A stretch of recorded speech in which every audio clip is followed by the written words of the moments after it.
ব্যক্তিগত আক্রোশ ও পরিকল্পিতভাবে বেগম খালেদা জিয়াকে তার স্বামীর স্মৃতি বিজড়িত ৪০ বছরের বাড়ি থেকে উচ্ছেদ করেছিলেন শেখ হাসিনা।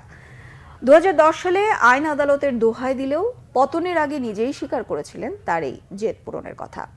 ১৪ বছর পর সেই উচ্ছেদ অভিযানের ভিডিও ফুটেজে প্রমাণ মিলেছে চরম দুর্ব্যবহার ও অপমান করে বাড়ি থেকে বের করা হয়েছিল সাবেক সেনাপ্রধান ও রাষ্ট্রপতি পরিবারকে।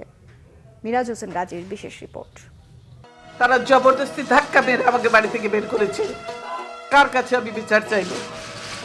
সেদিন বেগম খালেদা জিয়ার কান্নায় কেঁদেছিলেন বিএনপির গুলশান কার্যালয়ে উপস্থিত দলের নেতাকর্মী সহ দেশের অগণিত মানুষ।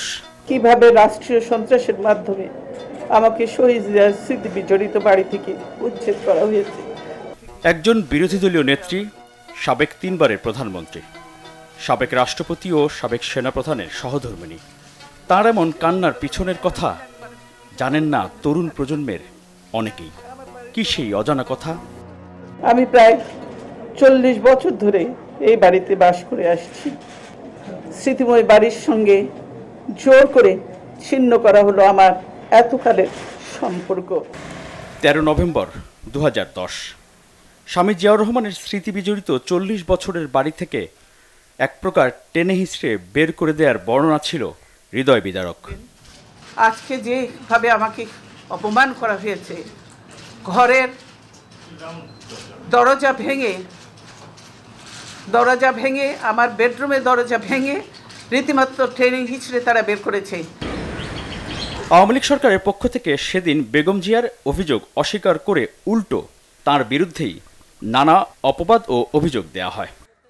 টেনে হিচড়ে বাড়ি থেকে বের করে দেয়া, দরজার তালা ভাঙা, এক কাপড়ে চলতে যেতে বাধ্য করা, নিকটাত্মীয়ের সাথে অসদাচরণ নিতান্তই অসত্য, বানোয়াট ও উদ্দেশ্য প্রণোদিত।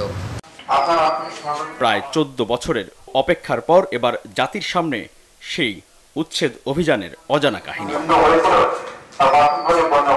২০১০ সালের সেই উচ্ছেদ অভিযানে ধারণ করা ভিডিওতে দেখা যাচ্ছে বেগম খালেদা জিয়া বাসার ভিতরে সোফায় বসে আছেন। তাকে বের হয়ে আসতে বলছেন উচ্ছেদে নেতৃত্বে দেয়া কর্মকর্তারা। আপনি সহযোগিতা করেন না ম্যাডাম, এই জন্য হয়তো বাধ্য হওয়া হচ্ছে।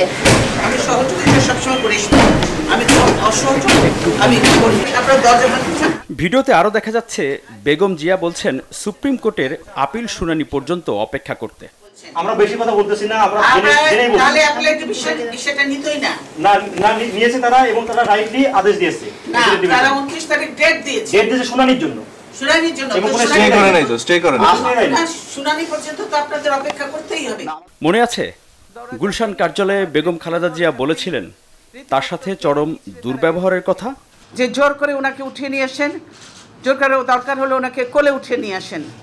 অভিযানের সময় ধারণ করা সেই ভিডিওতে পরিষ্কার বোঝা যাচ্ছে উচ্ছেদ অভিযানের নেতৃত্বে থাকা এক কর্মকর্তা বলছেন, যাও ওনাকে উঠিয়ে নিয়ে আসো। এরপর আপনারা সব গায়ে জোর করতেছেন।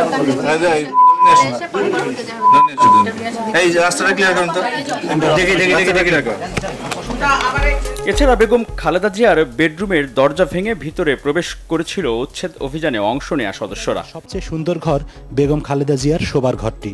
শুধু তাই নয়, পরবর্তীতে নির্ধারিত কয়েকটি গণমাধ্যমের সাংবাদিককে নিয়ে আপত্তিকর কিছু দৃশ্য প্রচারের নাটক মঞ্চস্থ করা হয়েছিল। বলতে গেলে বাথরুমটি আরও অভিজাত। জিয়া পরিবারকে তাদের বাড়ি ছাড়া করার আগে ও পরে শেখ হাসিনা সহ তার সরকারের পক্ষে দাবি করা হয়েছিল আইন অনুযায়ী এবং আদালতের রায় মেনেই উচ্ছেদ অভিযান চালানো হয়। কিন্তু পতনের আগের বছর ২০২৩-এ যুক্তরাজ্য সফরে এক অনুষ্ঠানে বক্তব্যে তারেক রহমানের প্রতি রাগ ঝাড়তে গিয়ে শেখ হাসিনা নিজেই স্বীকার করলেন বহু আগেই প্রতিজ্ঞা করেছিলেন বেগম খালেদা জিয়াকে বাড়ি ছাড়া করবেন তিনি। যেটা আটকালো, আমি কিন্তু তখন লিডার অফ দ্য অপোজিশন এবং ফ্ল্যাগ গেড়ে আটকালো। আরে আমার বাবা দেশ স্বাধীন করেছিল বলে না এই ক্যান্টনমেন্ট, আর ওই মেজর জেনারেল প্রমোশনটা তো আমার বাপেরই দেওয়া ছিল। আর আমি ক্যান্টনমেন্টে ঢুকলে আমার বিরুদ্ধে মামলা। সেদিন প্রতিজ্ঞা করেছিলাম যে ওই ক্যান্টনমেন্টে বসবাস করতে হবে না, যেদিন সময় পাবো বের করে দেবো। স্বামী জিয়াউর রহমানের স্মৃতি বিজড়িত ৪০ বছরের বাড়ি থেকে রাষ্ট্রীয় ক্ষমতার অপব্যবহার দ্বারা উচ্ছেদ হওয়ার পর বেগম খালেদা জিয়ার সেই অসহায়ত্ব আর কান্না হয়তো এই গণভবনের ভেতরে বসে দেখছিলেন আর উপভোগ করছিলেন সে সময়ের প্রধানমন্ত্রী শেখ হাসিনা। কিন্তু 14 বছরের মাথায় ছাত্র নাগরিকদের অভ্যুত্থানে জনরোষ থেকে রক্ষা পেতে এই গণভবন থেকে অর্থাৎ নিজের বাসভবন থেকেই শুধু পালিয়ে যাননি, দেশ ছেড়েই পালিয়ে যান শেখ হাসিনা। মিরাজ হোসেন গাজী, বাংলা ভিশন, ঢাকা।